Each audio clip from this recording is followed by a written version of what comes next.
Warangal MGM హాస్పిటల్లో డాక్టర్ల నిర్లక్ష్యం ఇంకోసారి బయటపడ్డది. బతికుండంగానే ఓ పాపకు డెత్ సర్టిఫికెట్ ఇచ్చేశారు ఎంజీఎం డాక్టర్లు. పెగడపల్లికి చెందిన శ్రీనివాస్, స్వప్న దంపతులకు ఈ మధ్యనే పాప పుట్టింది. ఆరోగ్యం సరిగా లేకపోవడంతోని పాపను ఎంజీఎంలున్న చిన్నపిల్లల విభాగానికి తీసుకొచ్చారు. ట్రీట్మెంట్ తర్వాత పాప చనిపోయిందని తేల్చిన డాక్టర్లు డెత్ సర్టిఫికెట్ ఇచ్చి పంపించేశారు. తీరా ఆ పాపను అంతిమ సంస్కారాల కోసం శ్మశానానికి తీసుకెళ్లగా బతికే ఉందని తెలిసింది. పాప కదలడంతోని పాప చనిపోలేదని తెలుసుకున్న తల్లిదండ్రులు, బంధువులు తిరిగి ఎంజీఎంలున్న చిన్నపిల్లల విభాగం ముందు ఆందోళనకు దిగారు.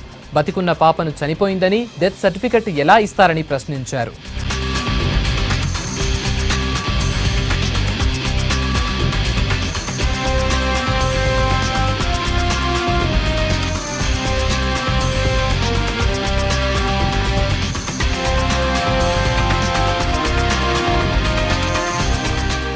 స్టాఫ్ నర్స్ చూసుకుంటాను. లోపలికి వెళ్ళడానికి చివరికి మీడియా వస్తే కూడా డాక్టర్లను పక్కన పెట్టి వాళ్ళే మాట్లాడుతుంది.